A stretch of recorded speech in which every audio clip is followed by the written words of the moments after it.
What is it that gives your life a sense of meaning and purpose?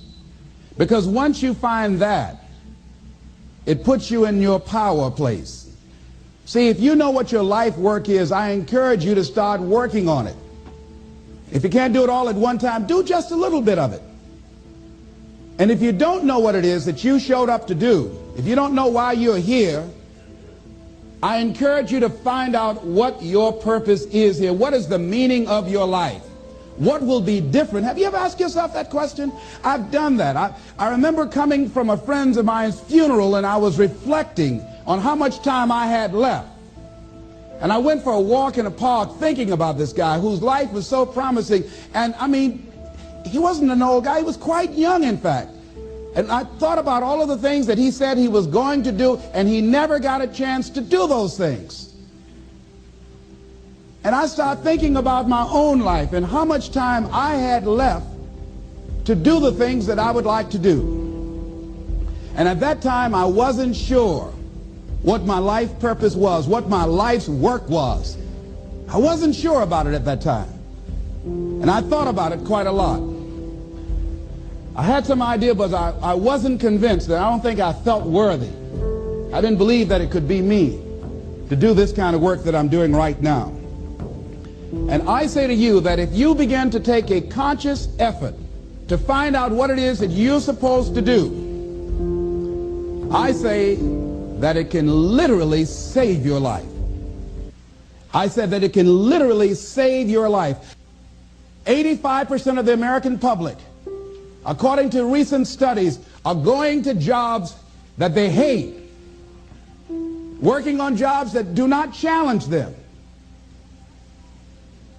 They get sick thinking about going. Because, see, when you go to a job and you already know how far you can go, you can already see that proverbial glass ceiling. See, when you're going someplace and you already know how much you're going to make, you already know how far you can go, you're in a dead-end position. It erodes your self-esteem.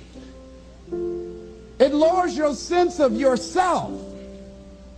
It creates an inner turmoil. It creates an emptiness in you. So I say that your life is worth finding what it is that you're supposed to do. And I'm not saying quit your job. I'm saying find it and do just a little bit of it. Just start working at it just a little bit, but do find out what your work is and hold on to it, and don't let your dream go. Don't let it go. See, and here's something else I want you to begin to look at. Why is it that most people don't pursue their dreams or don't do better than what they're doing if they're capable of doing it? I think that many of us don't go the next step because we don't know what to do yet. And I say that the reason that we don't even explore the possibility of what to do is because subconsciously we don't believe that it can happen for us, and we don't believe that we deserve it. So here's what I'm suggesting. How much time do you spend working on you? How much time do you spend every day working on your dream? In the last 90 days, how many books have you read?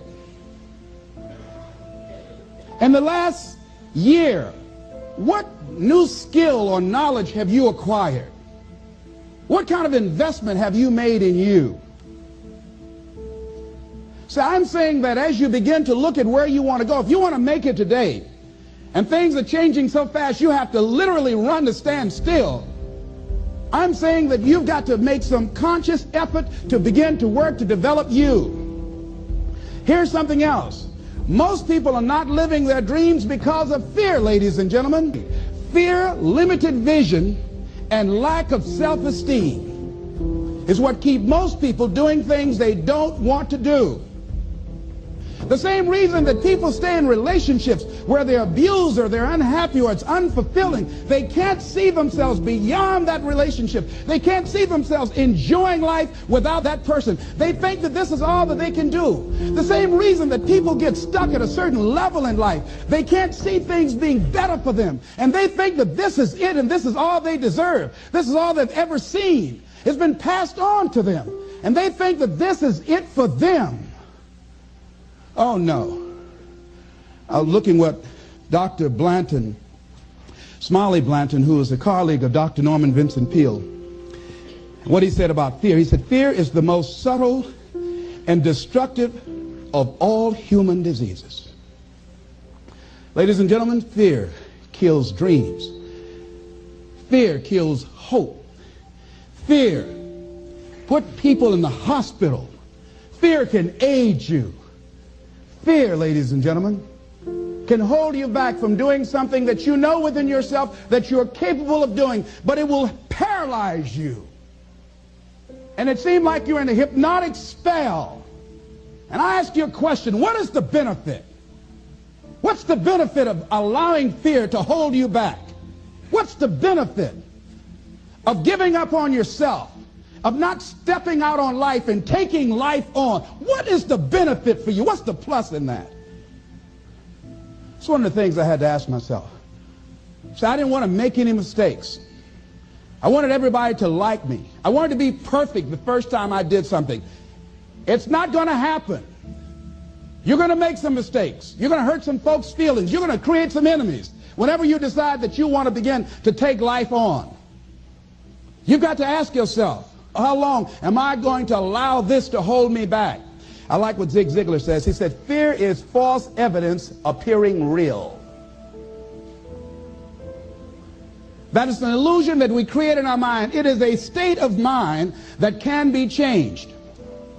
So let's look at how we can begin to take some steps to restructure that fear, to begin to expand our visions of ourselves, to begin to increase our self-esteem. Webster said that self-esteem means confidence and satisfaction in oneself.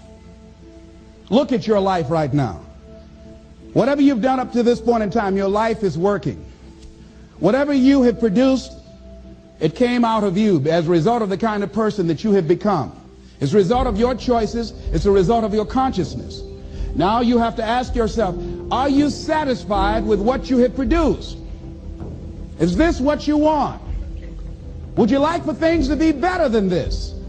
Do you believe that you deserve better than this? Or are you content? This is it. You don't have to do anything else. That you already resign yourself in life and say, well, I'm happy. I'm not starving like the people in Calcutta.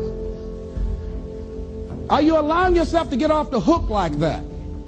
Or do you believe somewhere in the back of your mind or in your heart that there's some other great work for you to do? There's something else that life has for you. And that's why you're here. How do we handle this fear factor? How do we increase our self-esteem? You have to begin to fortify yourself. How do we do that? I believe that you have to begin to consciously monitor your inner conversation and start talking to yourself. Start building yourself up. Sometimes the only good things you will hear about you are the things that you say to you.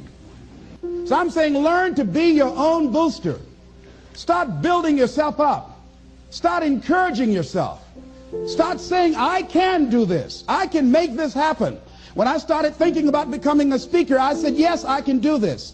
I can make this happen. When I start trying to convince myself I can be a businessman after flopping and failing and losing thousands of dollars and feeling stupid and dumb and having people take advantage of me because of what I didn't know, I had to talk to myself because people were saying to me that I was dumb. And somewhere in the back of my mind I was saying, you're right, look at what I've done. I had to say, no, Les. Hey, come on, man, get yourself together. You can handle this, you just haven't figured it out yet. It's all right. This is your training period. This is the tuition you have to pay for what you don't know.